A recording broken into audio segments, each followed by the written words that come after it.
1998. Mais en fait, une des raisons profondes ayant milité dans le sens de l'établissement d'une commission vérité et réconciliation est le fait que depuis les temps coloniaux, l'histoire de la République démocratique du Congo est émaillée de plusieurs périodes sombres, des conflits armés, de violences inouïes et autres situations ayant entraîné de graves violations des droits de l'homme et d'atrocités de tout genre, dont les victimes se comptent par milliers, sans que les causes n'en soient élucidées ni déterminées. Alors, si les rébellions et les sécessions avaient totalisé plus ou moins 500 000 morts, la dernière guerre de 5 ans a totalisé à elle seule un nombre estimé à plus ou moins 3 millions de morts, sans parler du pillage systématique des ressources naturelles de la RDC.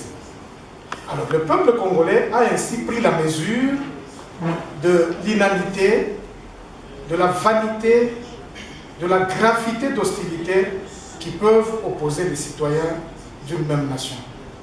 D'où la nécessité de créer un cadre pour résoudre le conflit par le rétablissement de la vérité et la promotion de la paix avec comme outil essentiel le pardon et la réconciliation.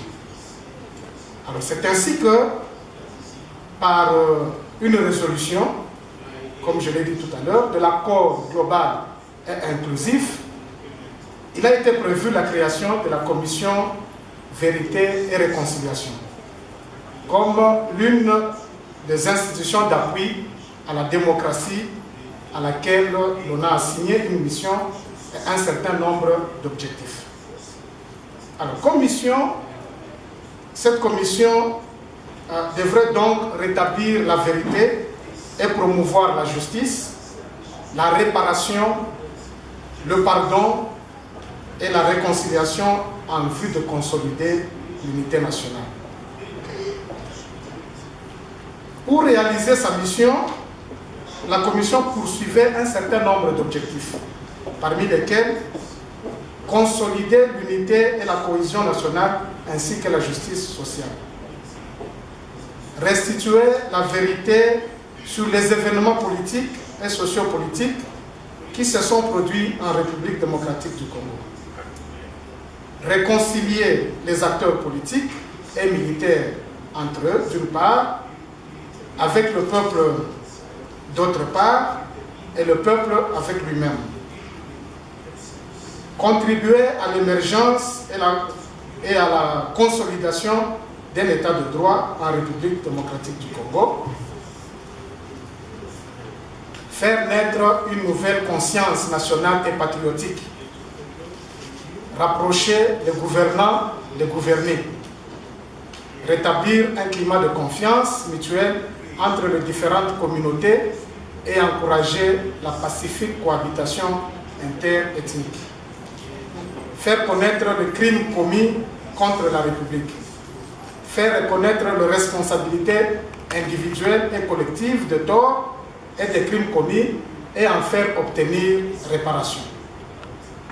Œuvrer à l'éradication du tribalisme, du régionalisme, de l'intolérance, de l'exclusion et de la haine sous toutes ses formes.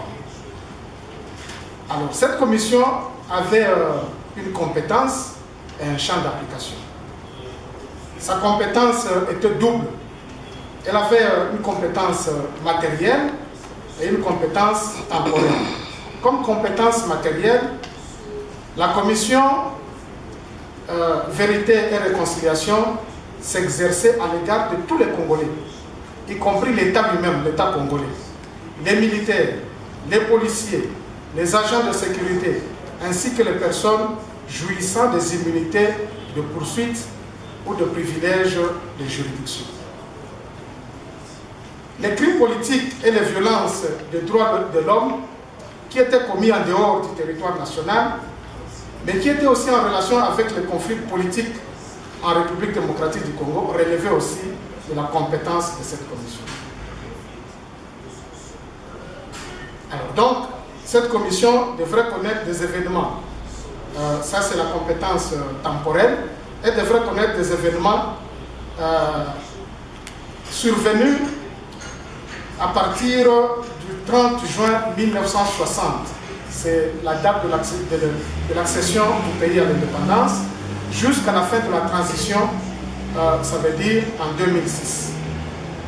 Alors cette période était subdivisée en deux. La première, allant de 1960 à 1992, à l'examen de laquelle la Commission devrait actualiser et compléter les dossiers d'un autre forum qui avait eu lieu en 1992, à savoir la conférence nationale souveraine. Et à ce moment-là, cette commission Vérité et Réconciliation devrait actualiser les dossiers qui étaient déjà préparés par ce forum. La deuxième période va de 1993 à la fin de la transition, ça veut dire en 2006. À ce moment-là, la commission devrait se saisir elle-même du dossier ou se laisser saisir. Sa durée était de 3 ans. Ça veut dire le temps que devrait durer la transition en République démocratique du Congo. Alors, voyons son fonctionnement. Cette commission avait à son sein 2 grandes commissions spéciales. L'une chargée de la vérité et l'autre de la réconciliation. Dans chaque commission, il existait 3 sections qui s'occupaient des aspects spécifiques. Dans la commission spéciale vérité, il existait les sections chargées respectivement des crimes politiques et de violations massives des droits de l'homme, des crimes économiques, sociaux, environnementaux et des biens mal acquis, ainsi que de violences faites à la femme et à l'enfant. Dans la commission spéciale réconciliation, il existait respectivement la pacification et la cohabitation interethnique, la réparation, la réhabilitation, le pardon et l'amnistie,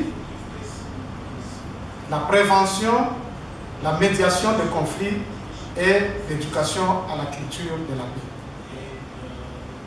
Cette commission a eu à réaliser, à faire certaines réalisations, telles que les ateliers de formation de membres en République démocratique du Congo et même en dehors du pays. Elle a eu à réaliser des missions de pacification dans les différentes provinces du pays. La République démocratique du Congo compte 11 provinces. Elle a organisé des activités de cohabitation pacifique entre les ethnies, avec les mutuelles, les chefs coutumiers, les notables, surtout à l'est du pays. Mais de l'avis de l'opinion publique et de plusieurs observateurs avertis, de plusieurs organisations de droits de l'homme, les résultats de cette commission a été un échec. Alors, quelles sont les raisons, si vous permettez, monsieur le modérateur, je peux déjà attaquer les défis ou les raisons qui ont fait que cette commission ne puisse pas donner des résultats escomptés. Alors, quelles sont les raisons qui ont fait que la commission n'arrive pas à un bon résultat? La première raison, c'est le contexte de sa création. En effet, beaucoup ont décrié la composition de cette commission. Pourquoi? Parce que certains acteurs qui provenaient des structures mises en cause dans les crimes graves et d'autres violations des droits de l'homme commis sur les populations en faisaient partie. Donc, dès sa création, cette commission a comporté une tare. Et cette tare a bloqué que la vérité ne puisse être mise sur la table. Du coup, il était difficile de pouvoir s'assurer de la confiance des victimes et des témoins qui voyaient dans l'image de la commission Vérité et Réconciliation leur bourreau. Deuxième raison, c'est l'approche de travail adoptée.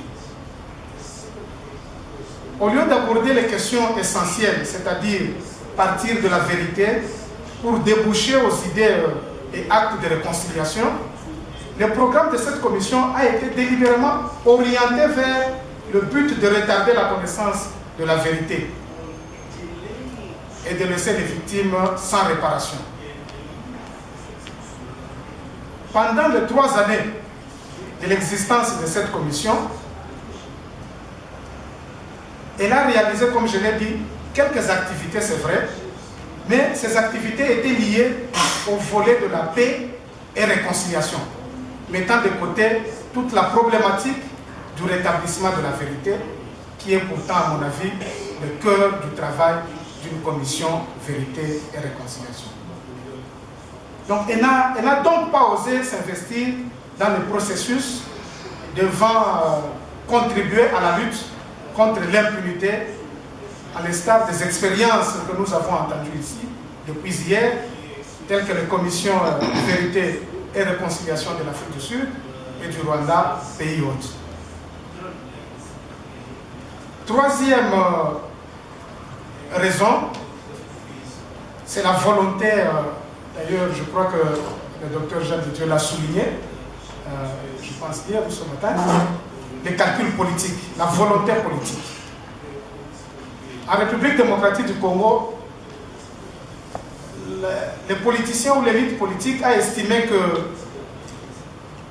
le pays sortait d'une guerre de 5 ans et qu'il héritait d'une unité fragile. Et que le fait de mettre les gens en public en leur demandant la reddition de comptes mettrait à mal cette unité fragile. Voilà pourquoi ils ont préféré privilégier le volet réconciliation au détriment du volet vérité et réparation. Quatrième raison, c'est un conflit interne entre le bureau national de la commission et certains bureaux provinciaux. Et ce conflit était caractérisé par le chevauchement des travaux, le manque de collaboration.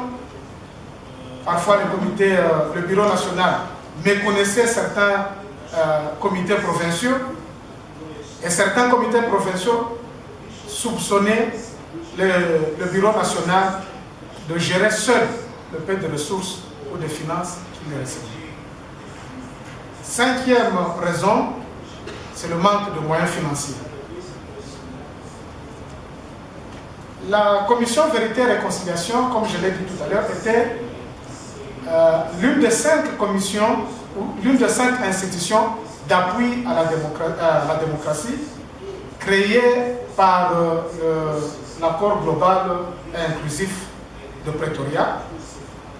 Et au regard des financements accordés à d'autres institutions d'appui à la démocratie, telles que la Commission électorale indépendante, qui est devenue aujourd'hui la Commission électorale nationale indépendante, la Commission Vérité et Réconciliation n'a pas bénéficié d'un appui financier conséquent pour réaliser sa mission. Sixième raison, c'est la mégestion. Le peu de finances que cette commission a reçu a été très mal orienté, ce qui fait qu'il n'y a pas eu d'impact sur le terrain. Et septième raison, c'est le temps de vie de cette commission. L'accord global et inclusif n'a accordé à cette commission que 3 ans d'existence. Donc juste le temps de la durée de la transition. Mais au regard du volume de travail imparti à cette commission, commençait le travail de 1960 jusqu'en 2006, ce temps, à mon avis, me paraissait très insuffisant pour réaliser un travail remarquable. Il faut savoir aussi que le pays est vaste, 80 fois la Belgique. Il y a certains endroits qu'il faut atteindre par pirogue, d'autres par avion. Donc 3 ans paraissaient vraiment insuffisants pour réaliser un travail de titan. Alors je vais devoir chuter par ici en faisant une petite conclusion. Actuellement, au vu des résultats que cette commission a donnés sur le terrain, il y a des voix maintenant qui s'élèvent à travers toute la République pour réclamer le retour ou le rétablissement de cette commission et qu'on puisse lui accorder un temps suffisant, les moyens conséquents et la liberté de parachever son travail. Vous allez vous rendre compte que jusqu'à présent, 10 ans après la fin de ces travaux, le rapport de cette commission n'est jamais connu du public.